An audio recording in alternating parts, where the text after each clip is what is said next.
Is this the UK's first DC rapid bi-directional EV charger?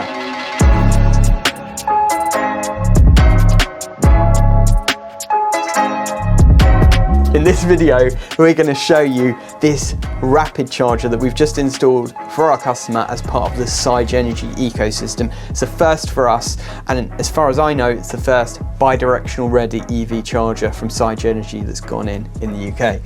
So how it works is very simple. It stacks into the battery stack. So we've got 5 8kWh battery modules below it, and then we've got this module here. The only reason you can see it's different is because it's got this. And I'll tell you what that does in a bit. But our charging cable, instead of being a normal Type 2 charger, it's got the CCS plug like you would get at a rapid charger out on the motorway or something like that. But this is a house. This is not an energy EV charging station. And yet our customer's going to be able to charge up their vehicle at 25 kilowatts.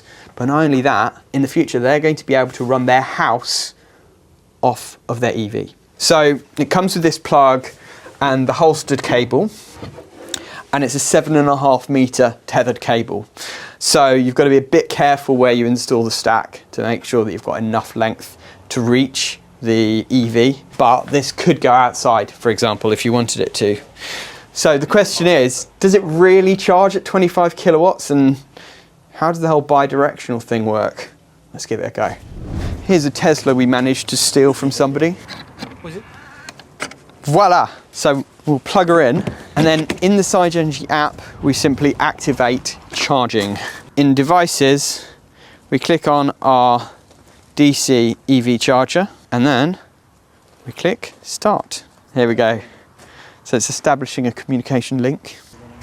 There we go. So now, in the Tesla app, we can see we are now charging this Tesla at 24 kilowatts in a residential installation. How cool is that? So you might be wondering, well, how does the whole bi-directional thing work? So the idea behind bi-directional EV charging is that you can charge your car up, but you can also discharge power from the battery straight into your home. And that is what's special about this Sigenergy DC EV charger module, is that it's ready for bi-directional charging. So why won't it work now?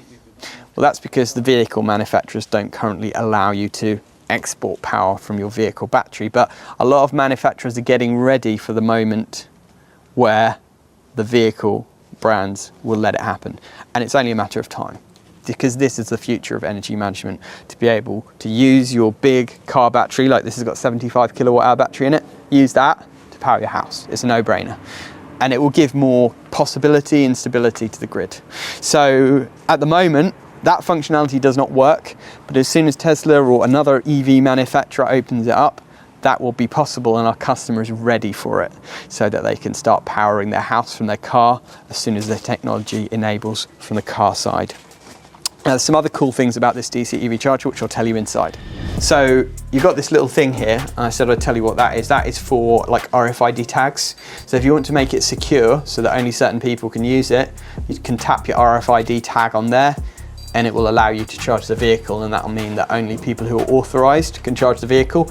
And that could also enable you to do cost tracking. For example, in a commercial location, you could assign 10 RFID tags to 10 staff members, and each of them has their own unique code so that you know which person is charging the vehicle each time, and you maybe charge them back with the electricity or something like that. So that's a nice little feature. Now, the other thing that they've opened up with this is the opportunity, logically, to charge from solar. So at this property, you may have seen the main video that we did here. If not, there'll be a card up here to watch that, where we installed 120 solar panels on a big ground mount array with a solar edge inverter, and these 2 stacks of Sigenergy batteries are to complement that.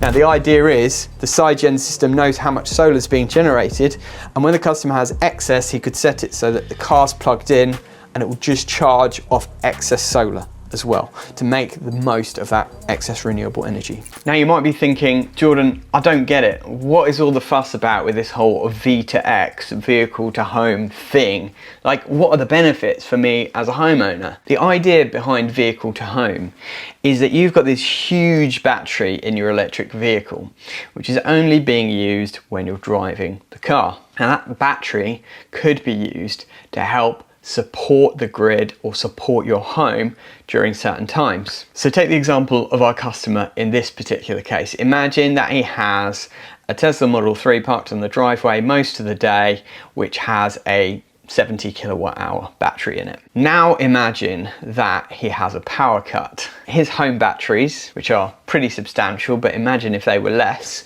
his home batteries might last a few hours and then he would lose power if the power cut lasted longer than the home batteries could keep him going for. So then, with the vehicle to home charger plugged in to the Tesla, he could essentially discharge his Tesla battery into his house and use that battery to run the house. So that's one use case in the case of backup mode, which is fantastic. And we've got customers who are literally looking at going off grid with this technology, because with enough stationary storage plus a Tesla which they can go away and charge up at a supercharger and then come back and use that to top up their home storage, there's a possibility to go completely off grid even in the depths of winter. But there's a second use case to this too. The advantage of being able to add a serious amount of battery storage that you're essentially not paying any extra for, right? Because you've already bought the vehicle, the battery's already covered in the cost of the vehicle, but sometimes you want to get that extra leverage out of those cheap rates at night and be able to run your house during the day off of those. So imagine this, the customer charges his car up on the cheap rate overnight, 5p a kilowatt hour or 7.5p a kilowatt hour, and then he uses the battery in his car to run the house during the day at that cheap rate. Now, does this mean you don't need any stationary storage at all? No, because the home battery will handle the little peaks and troughs. There is going to be a minimum output from these DC EV chargers that will cover heavier loads and things that are going on in the house. So you'll still need stationary storage, but what it might mean is that you need less stationary storage in the long term when you've got a vehicle that you can rely on being on the driveway when you need it at certain times. So there's a whole ton of use cases that can be considered with vehicle to home and eventually vehicle to grid, when you're able to then sell the power from your EV battery out to the grid at peak times and make money off of that battery storage that you've got in your car. I'm sure I've not thought of all of the possible cases. There's probably a load more that you're thinking of, so let me know all of your thoughts in the comments below. So in the app we can see the total amount of energy that has been put into the car so far.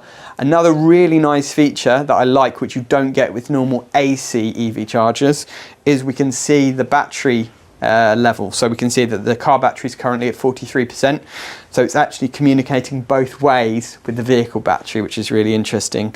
And then if you set a limit, you can obviously say like how long it's going to take to be fully charged. You've got a record of how much energy you've put into your car over the period of time, and you can see real-time info. So I can see we're charging at 24.825 kilowatts right now. The charging voltage is 370 volts and the charging current is 66.9 amps. And then in the charging record section we can see the total amount of energy that's been delivered in this session, and actually every car charging session gets logged in the app, so you can see how much you used and you can monitor your charging history. So it's a really amazing product, and it's very exciting to see, you know, for the first time, the possibilities of DC rapid charging at home. That is really exciting. Now you might think, well, it's a bit over the top, 25 kilowatt. Do I really need to charge my car that fast? I mean, it means you'll charge your Tesla up fully from 0 to 100% in 3 hours, which, unlike a normal AC home charger at 7 kilowatts, you're going to be looking at 8 hours to fully charge your car.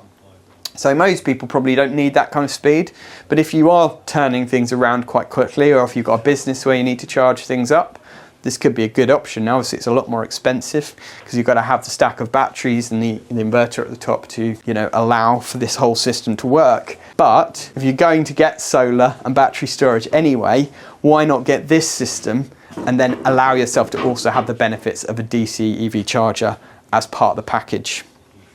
Now another nice thing is you've got charging modes. So in here we're currently set to fast charging, but then we can switch to PV surplus charging if we want to. And you've got two different options with PV surplus. You can either prioritize the EV first and then the battery, or you can prioritize the battery first and then the EV. So if we select battery is greater than EVDC, what that means is it'll fill the batteries, and once the batteries are full, then it will charge the car using the EVDC charger.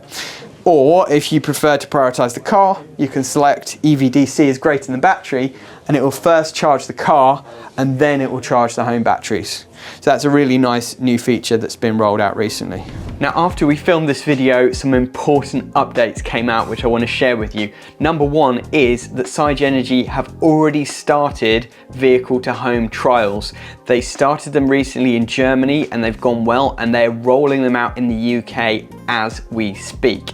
However, there's a big challenge behind this. At the moment, there is no agreed standard. So it's like all of the different vehicles are speaking different languages, and they've got to basically come up with a way to translate all of these different languages to make the thing work. And that's going to take time and a lot of testing before it can potentially be rolled out to mass market. The third thing to know is that the EVDC charger doesn't currently allow scheduled charging, and that is again to do with this communication protocol and the issue with being able to communicate with the vehicle to tell the vehicle to start charging at a certain time. That will be coming as they roll out updates with the app, but right now it doesn't allow scheduled charging. Now let me know all your thoughts about this in the comments below. Is this the future of EV charging? And would you benefit from something like this in your home, or is it completely overkill? We'd love to hear all your thoughts. And let me know your guesses in the comments as to when the technology will be finally opened up to be able to actually discharge from the customer's car into the house. I'm betting on sometime next year, 2025, but I'll leave all of the thoughts to you. Thanks for watching, and we'll see you on the next one.